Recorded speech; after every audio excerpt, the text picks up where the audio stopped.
Welcome to Planet Fuck You. Yes, indeed. Welcome home.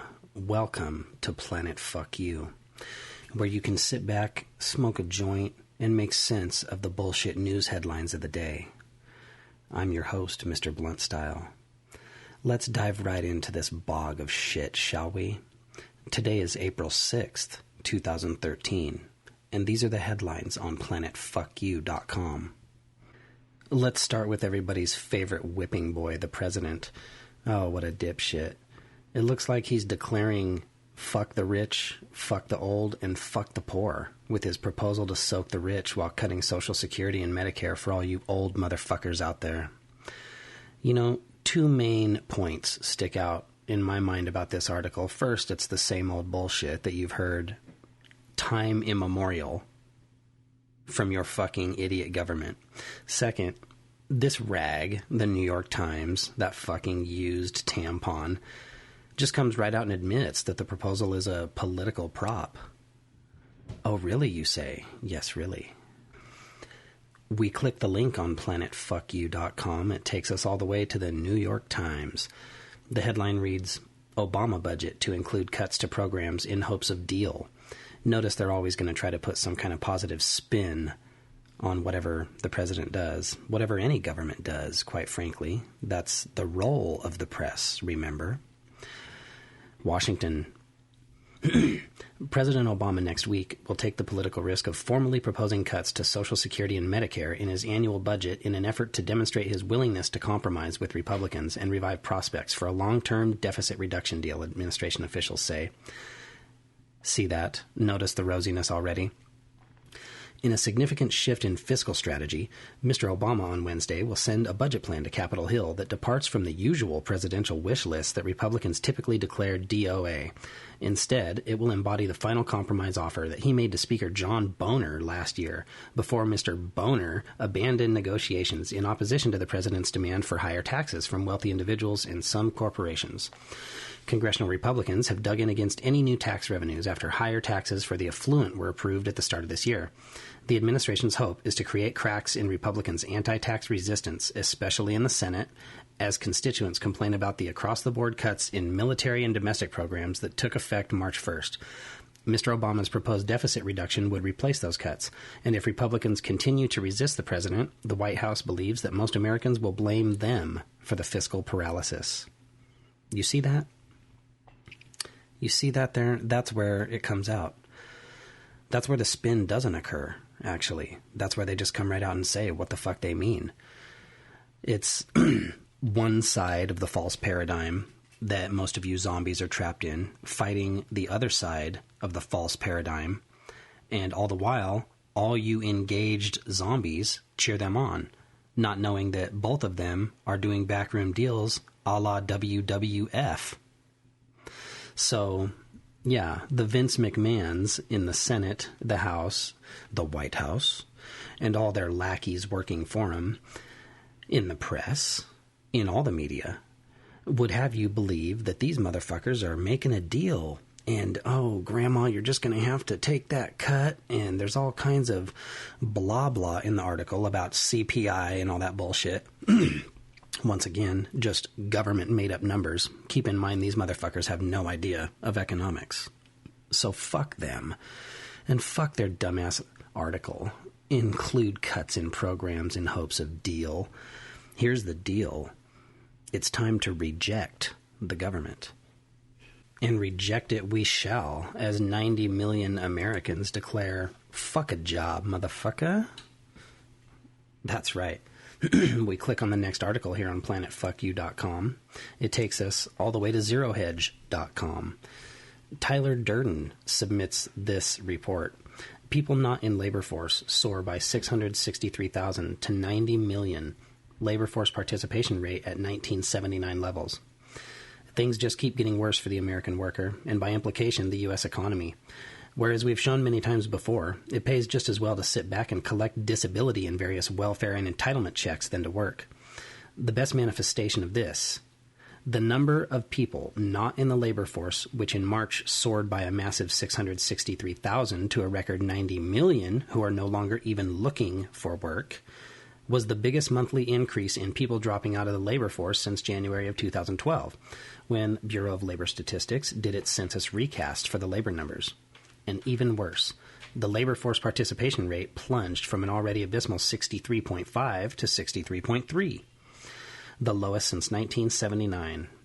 But at least it helped with the now painfully grotesque propaganda that the U.S. unemployment rate that is improving. Yes, because it's totally possible for the labor force or unemployment rate to improve when more and more people are just like, yo, fuck a job. I'm not even going to go work at all. Which, of course, is the solution. The sad thing about it is these people probably really, really want a job. Of the 90 million, I wonder how many are like me who don't want a job. You'd have to pay me a lot of fucking money to take a job after all. Why on earth would I want income? So that I could contribute to these motherfuckers? You better think again. And while you're thinking about it, maybe you could jump online and have a look at this outrageous video of these untamed inmates in New Orleans prison, Orleans Parish Prison gone wild. Wow. If you haven't seen this video, you need to watch it. Up here on planetfuckyou.com, we've got the link to the full 15-minute video, which shows these guys just pretty much living it up. Doing whatever they want, shooting up whatever in prison, and they're smoking a joint, fucking drinking beer, running around outside of prison with their cell phones, wads of money, basically just doing whatever they want. And it's an awesome video. I gotta say, I'd highly recommend it. I recommend watching the full 15 minutes of it. Although I gotta say, I had to turn away when, dude looks for the second vein to tap. It's a little too much. That shit is just out of control. Yeah, check that out. Orleans Parish Prison gone wild. And check out the next link here on planetfuckyou.com, demonstrating what we've always known to be true. It's an NPR story that came out earlier this week, basically saying fuck you is always better than apologizing. It's called Why Not Apologizing Makes You Feel Better. We click on the link and it takes us to npr.org. Here the story is: to err is human. So is refusing to apologize for those errors. From toddlers and talk show hosts to preteens and presidents, we all know people who have done stupid, silly, and evil things, then squared their jaws and told the world they've done nothing wrong. Parents, educators, and even public relations flacks have talked at length about the value of coming clean, and there's abundant research on the psychological value of apologizing. But psychologists recently decided to take a new tact. If so many people don't like to do it, there must be psychological value in not apologizing too. In a recent paper, researchers Tyler G. Okamoto, Michael Wenzel, and Kylie Hedrick reported that what they've found happens in people's minds when they refuse to apologize. They find that parents who tell their kids that saying sorry will make them feel better have been telling their kids the truth, but not the whole truth. We do find that apologies do make apologizers feel better, but the interesting thing is that refusals to apologize also make people feel better, and in fact, in some cases, it makes them feel better than an apology would have. They surveyed 228 Americans and asked them to remember a time they had done something wrong. Most people remembered relatively trivial offenses, but some remembered serious ones, including crimes. The researchers then asked the people whether they had apologized or made a decision not to apologize, even though they knew they were in the wrong. And they divided the people at random and asked them to compose an email where they apologized for their actions or compose an email where they refused. In both cases, refusing to apologize provided psychological benefits, which explains why people are so often reluctant to apologize. When you refuse to apologize, it actually makes you feel more empowered, he said. That power and control seems to translate into greater feelings of self-worth. That's right. So put two fingers up high in the air and refuse to apologize to any of these motherfuckers. Two-finger salute for all you faggots. Yeah, fuck you. And fuck the Associated Press, right? The Associated Prostitutes, censoring your dumbass like crazy. Have you heard what they've been doing lately? Did you know that AP, which, in case you didn't know, provides news like an umbrella over the world for thousands of newspapers? You know, you probably didn't know that all those newspapers you think are so different, LA Times, New York Times, blah, blah, blah, they're all just really pulling their news sources from the same two pools, you know, the Associated Press wire and the Reuters wire. Have you heard that they've been banning words lately?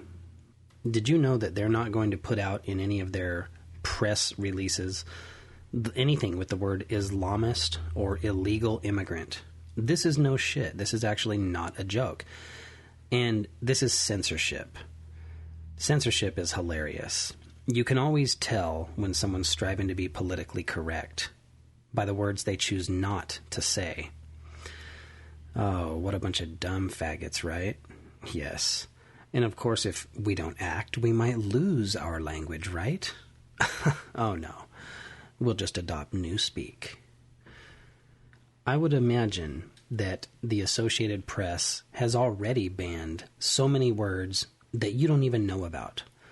You know, if they're going to come out with articles that say, hey, the style book no longer sanctions the term illegal immigrant or the use of illegal to describe a person. Really? So how many words have they already censored that you just don't know? Are there words you don't know because of this? Fuck. I bet there are. It's interesting.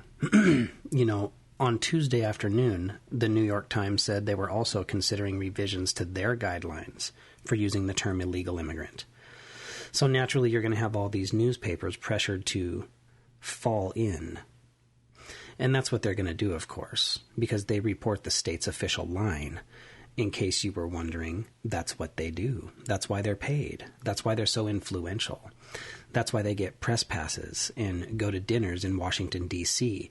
with all these Hunger Games-looking drag queen motherfuckers that run this shit. But I digress. Scrolling down, planetfuckyou.com, we come to the latest crazy-ass headline coming out of the Bank of Japan. Looks like they've lost their fucking mind, and they're about ready to offer the largest stimulus in history, $1.4 trillion. Oh, man, that's quite a bit. We click on the link, and it takes us to Reuters, one of those umbrellas. The headline reads, Bank of Japan to pump $1.4 trillion into economy in unprecedented stimulus. The Bank of Japan unleashed the world's most intense burst of monetary stimulus on Thursday, promising to inject $1.4 trillion into the economy in less than 2 years, a radical gamble that sent the yen reeling, that means falling, and bond yields to record lows. New Governor some word committed the Bank of Japan to open-ended asset buying and said the monetary base would nearly double to 270 trillion yen by the end of 2014. A dose of shock therapy officials hope will end 2 decades of stagnation. The policy was viewed as a radical gamble to boost growth and lift inflation expectations, and is unmatched in scope even by the Federal Reserve's own quantitative easing. The Fed may buy more debt, but since Japan's economy is about 1/3 the size of the economy, Koruda's plan looks even bolder. This is an unprecedented degree of monetary easing, a smiling Koruda told a news conference after his first policy meeting at the helm of the central bank. We took all available steps we can think of. I'm confident that all necessary measures to achieve 2% inflation in 2 years were taken today. You think you're going to fucking double the monetary base and say that 2% is all you're going to get? Man, you're fucking dumb. One of those steps was to abandon interest rates as a target and become the only major central bank to target primarily the monetary base, the amount of cash it pumps out into the economy. It adopted a similar policy in 2001 through 2006, but not on this scale. Financial markets liked what they saw. Naturally, the stock market jumped 2.2%, and all the dipshits danced. My balls, your chest!